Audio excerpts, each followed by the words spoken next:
আসসালামু আলাইকুম ওয়া রাহমাতুল্লাহি নবীন স্কুলের সবাইকে স্বাগতম। আমি মোহাম্মদ তাজমুল হোসেন। আমাদের আজকের ভিডিওটি ন্যারেশন বা স্পিচ মানে হচ্ছে উক্তি পার্ট 4। দেখো তো যে আমরা এখানে আলোচনা করব হচ্ছে প্যাসেজ ন্যারেশন করার নিয়মাবলী। যে বেশ কিছু রুলস রয়েছে সেগুলোর মাধ্যমে আমরা যে কোনো প্যাসেজ ন্যারেশন করতে পারবো। এবং একটা কথা শুরুতেই বলে রাখি যে অসংখ্য ভিডিও পাবে, অসংখ্য টিচারের কাছে তোমরা কিছু রুলস পাবে শর্টকাট, যার মাধ্যমে কিন্তু একদম যে তোমরা প্যাসেজ ন্যারেশন মনে রাখতে পারবে।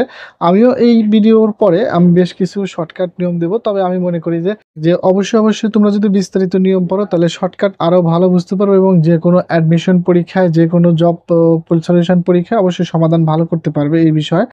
এখন দেখো যে এই ইতিপূর্বে কিন্তু আমরা 1, 2, 3 তে কিন্তু বেশ কিছু অধ্যায় বেসিক সেন্টেন্স, টেন্স এবং তোমার person, reported speech, reporting verb এই সমস্ত বিষয় খুঁটিনাটি যত আছে সব আলোচনা করে দিয়েছি। যারা ভিডিওগুলো দেখোনি এই ভিডিওগুলো দেখে আসলে তোমরা আরও ভালো বুঝতে পারবে প্যাসেজ নারেশন। এখন দেখো যে কিন্তু দেখা যায় যে অষ্টম শ্রেণী থেকে প্রায় ইন্টারমিডিয়েটে এই প্যাসেজ নারেশনটা একটু বেশি আছে এবং 6, 7 এর জন্য কিন্তু পার্ট 1, 2, 3 এটা বেশি কাজে লাগবে, কারণ ওদের কি সেন্টেন্স নারেশন কিন্তু পরীক্ষায় থাকে। দেখো রুল নাম্বার 1-এ আমরা কি বলেছি যে রুল নাম্বার 1-এ যে প্রথমে পুরো প্যাসেজটি ভালো করে অর্থ আয়ত্ত করতে হবে, এরপর বক্তা এবং শ্রোতা নির্ণয় করতে হবে। দেখো প্রথম কাজ, প্রথম নিয়মই বলা হয়েছে পুরো প্যাসেজটি অবশ্যই অর্থ আয়ত্ত করতে হবে। কারণ আমরা কিন্তু জানি যে কোনো গ্রামারে ইংরেজিতে যদি আমরা বাংলা অর্থ করতে পারি তাইলে কিন্তু অবশ্যই সেটা খুবই ভালো আমাদের জন্য। যে অবশ্যই তোমরা বাংলা পড়ার জন্য কিন্তু প্রচুর পরিমাণে ভোকাবুলারি জানবে। তো এখন আমরা এখানে ন্যারেশন করব। দেখো প্রথম কি যে কিন্তু আমি কিন্তু ইতিপূর্বে বললাম যে পুরোপুরি কিন্তু ভালোভাবে অর্থটা যদি আয়ত্ত করতে পারো ইনশাল্লাহ বাকি অংশ একাই করতে হবে। এরপরে বক্তা শ্রোতা একটা এক্সাম্পল রেখেছি। দেখো যে এক্সাম্পল হলো রুমা সেইড টু রিনা। রুমা রিনাকে বলল, do you like this pen? তুমি কি এই কলমটি পছন্দ করো? I didn't I didn't like it. আমি পছন্দ করতাম না। রিনা সেইড, রিনা বলল। এখন কে কাকে বলেছে? যে রিনা কিন্তু এটা রুমার সাথে কথা বলছে। বক্তা এবং শ্রোতা নির্ণয় করার পর অ্যান্সার করতে হবে। আচ্ছা, যারা দেখো যে ইতিপূর্বে আমরা সেন্টেন্স নারেশন দেখেছি, এটা কি ধরনের সেন্টেন্স? এটা কিন্তু ইন্টারগেটিভ। তাইলে কিন্তু রিপোর্টিং ভার্ব কিন্তু পরিবর্তন করতে হবে। তাইলে আমরা সরাসরি কি লিখবো? অবশ্যই এখানে কিন্তু লিখবো যে রুমা আস্কড। যে ইন্টারগেটিভ হলে কিন্তু ভার্ব কি হয়? সবসময় কিন্তু আস্কড করতে হয়। এই জন্য আমরা লিখবো রুমা আস্কড। এখন কি করব আমরা? আস্কড হলে কিন্তু টু দিতে হয় না, তাহলে সরাসরি আস্কড টু রিনা এইভাবে কিন্তু অ্যান্সারটা লিখে দেব। এখন দেখো এখানে কিন্তু ডাব্লিউএস কোশ্চেন নেই, তাহলে ডাব্লিউএস কোশ্চেন না থাকলে আমরা কি করব? অবশ্যই একটা ইফ ব্যবহার করব। আশা করি তোমাদের মনে আছে।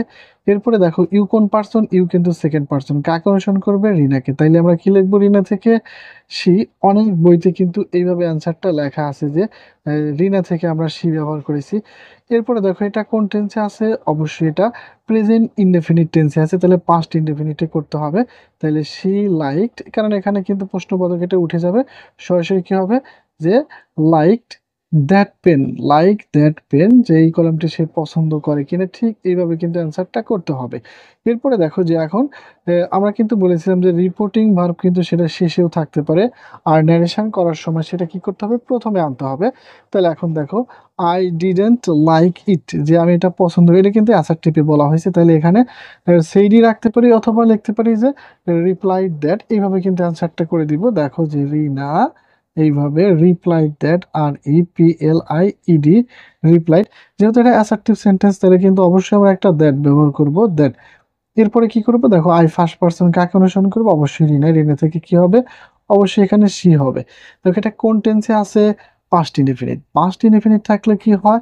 অবশ্যই কিন্তু সেটা পাস্ট পারফেক্টে চলে যায়। দেখো পাস্ট টেন্সে পাস্ট ইনডেফিনিট থাকলে পাস্ট পারফেক্ট, তাহলে কিন্তু আমি লিখবো শি হ্যাড লাইকড, অবশ্যই ভার্বের পাস্ট পার্টিসিপল, লাইকড ইট। যে এইভাবে কিন্তু উত্তরটা দিয়ে দেবে, একেবারে কিন্তু ইজি।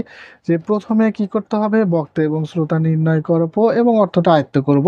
দেখো তারপরে সুন্দর করে একটু লিখে দিলাম, রুমা আস্কড রিনা, রিনাকে বলল if she liked that pen. এই যে দিস থাকলে কিন্তু দ্যাট হয়, টাইম অ্যান্ড প্লেসের পরিবর্তন। তাহলে কিন্তু সম্পূর্ণ ভিডিওগুলো আমাদের কিন্তু একটা করে দেওয়া আছে পার্ট বাই পার্ট। তাহলে দেখো যে রিনা রিপ্লাইড দ্যাট, অর্থাৎ আমরা বেশিরভাগ ক্ষেত্রে কি ব্যবহার করব? বেশিরভাগ ক্ষেত্রে কিন্তু আমরা ব্যবহার করব যে উত্তর দেওয়ার ক্ষেত্রে প্যাসেজ সেন্টেন্সের মধ্যে একটু রিপ্লাইড একটু বেশি ব্যবহার, রিপ্লাইড দ্যাট শি হ্যাড ও একটা দেখো যে এখানে কিন্তু ডিড নট ছিল, তাহলে এখানে কিন্তু অবশ্যই হ্যাড নট দিতে হবে। হ্যাড নট লাইকড ইট, এইভাবে কিন্তু অ্যান্সারটা করবে। আশা করি তোমরা রুল 1 বুঝতে পেরেছো। এখন আমরা রুল 2 নিয়ে আলোচনা করব। এর পরবর্তীতে রুল 2টাতে দেখো যে রিপোর্টিং ভার্বের সাবজেক্ট যদি অনুল্লিখিত থাকে, যে কখনো কখনো রিপোর্টিং ভার্বের সাবজেক্টটা থাকবে না, এরকম দেওয়া থাকে, তাহলে সেই হিসাবে সাবজেক্ট হিসেবে কি করব, তাহলে সেই হিসাবে সাবজেক্ট হিসেবে দ্য স্পিকার ব্যবহার করব।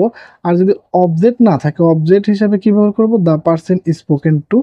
এইভাবে কিন্তু আমি আমার মতো করে অ্যান্সার করে দিচ্ছি। তোমরা তাহলে একটা এক্সাম্পল রেখেছি, গিভ মি দ্য পেন। এখানে কে কাকে বলেছে কিচ্ছু লেখা নাই, তাহলে এইটা কিন্তু ইনডাইরেক্ট করার সময় আমরা কি করব, অবশ্যই প্রথমে একটা দা কি লিখবো, দা স্পিকার সাবজেক্ট হিসেবে। দেখো প্রথমেই কিন্তু আমরা লিখে দেব দা স্পিকার, দা স্পিকার, SPEAKER, দা স্পিকার। আচ্ছা এইটা কিন্তু দেখো যে গিভ মি দ্য পেন, এটা আসলে কি ধরনের সেন্টেন্স ছিল সেটা আগে ধরতে হবে তোমাকে। এটা কিন্তু একটা ইম্পারেটিভ বাক্য। দেখো দা স্পিকার, এবং এটা কিন্তু একটা ইম্পারেটিভ বাক্য। সেই হিসাবে যে আমরা এখানে আদেশ নির্দেশ, যেহেতু বক্তা শ্রোতা নেই, তাহলে আদেশ নির্দেশ কিছু বুঝতেছি না, তাহলে কিছু না বুঝলে কিন্তু সাধারণভাবে অবশ্যই টোল্ড ব্যবহার করতে পারি। The speaker told the person spoken two, যে এইটা কিন্তু লিখতে পারি যে অবজেক্ট হিসেবে দ্য পারসন স্পোকেন টু।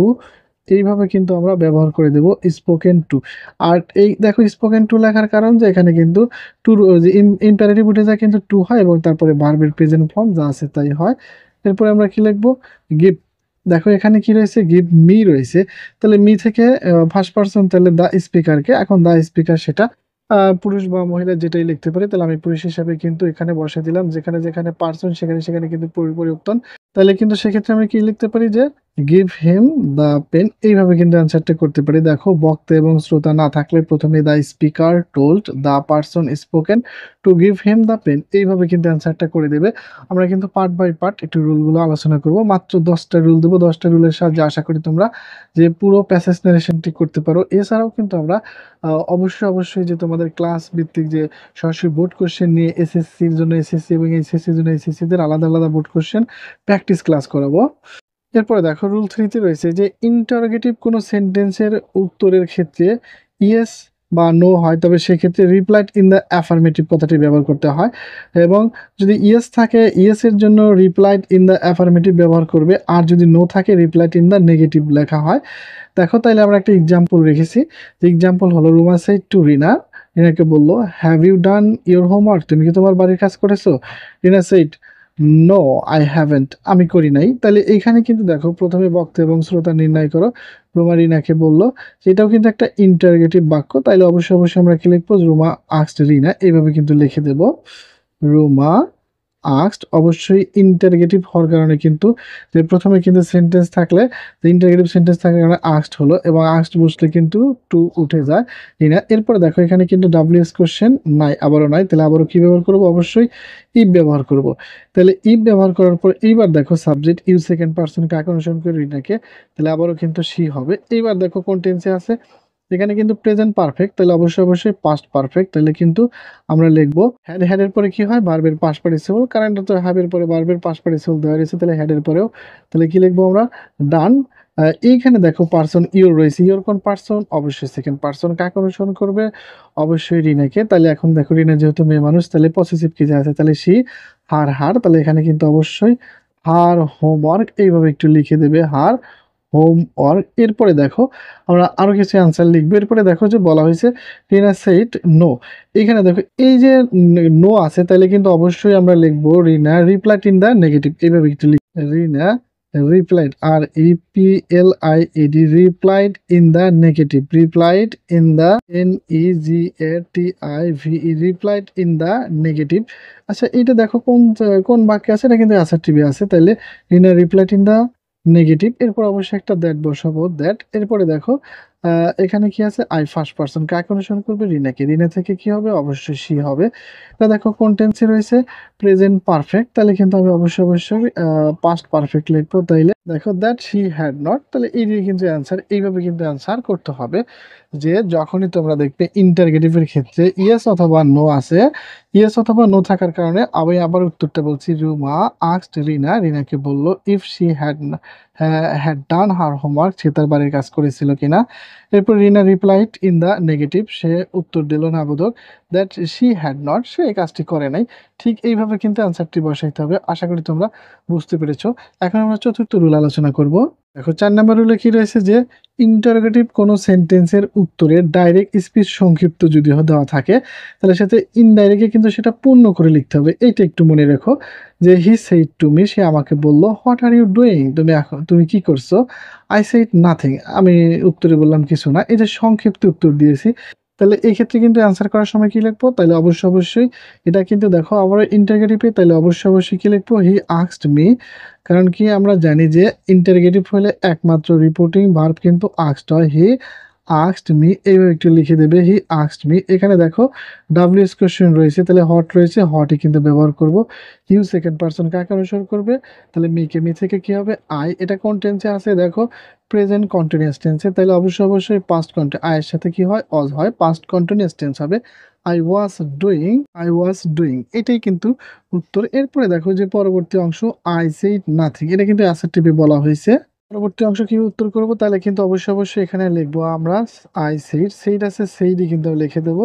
এখানে টু টু থাকলে টোল ব্যবহার করতাম। এবং দেখো এটাও একটা কি বাক্য, অ্যাসার্টিভ বাক্য, তাহলে অবশ্যই আই সেইড দ্যাট। এখানে কি করব আমরা, এখন কিন্তু আমরা সম্পূর্ণ করে উত্তরটা দিয়ে দেবো। তাহলে উত্তর কি হবে, আই থাকার কারণে আমরা আই কে ব্যবহার করব। আই ওয়াজ ডুইং নাথিং, দেখো I was doing nothing, I was doing nothing. তাহলে কিন্তু দেখো উত্তর ছিল মাত্র শুধুমাত্র নাথিং, তাহলে এক্ষেত্রে আমি বললাম যে আমি কিছুই করছি না। এইভাবে কিন্তু উত্তরগুলো করতে হবে। আশা করি তোমরা রুল 4 বুঝতে পেরেছো। আশা করি যে তোমরা রুল 1 2 3 4 খুবই ভালোভাবে বুঝতে পেরেছো। এখন আমরা আমরা এর পরবর্তীতে কিন্তু রুল 5 থেকে প্রায় 10 থেকে 12টা রুল আলোচনা করব। রুল আলোচনা করার পর অবশ্যই বোর্ড কোশ্চেন নিয়ে আলোচনা করব এবং শর্টকাট যে রুল ছাড়াও তোমরা কিভাবে করতে পারো সেগুলো ভিডিও কিন্তু ধারাবাহিকভাবে দিতে থাকবো। যে ন্যারেশন কিন্তু খুব একটা কঠিন জিনিস যে হার্ড, সেটা কিন্তু না। আমার কাছে এটা ইজি মনে হয়, কারণ যে এখানে কিন্তু বারবার প্র্যাকটিস করলে তোমরা এইটা রুলগুলো দেখার পরে যার যার বোর্ড কোশ্চেনগুলো একটু প্র্যাকটিস করলে একেবারে তোমাদের কাছে ইজি হয়ে যাবে। 5-এ 5 কিন্তু তুলতে পারবে ইনশাল্লাহ। পরবর্তী ভিডিওগুলো পেতে সাবস্ক্রাইব করে আমাদের সাথে থাকো। আল্লাহ হাফেজ।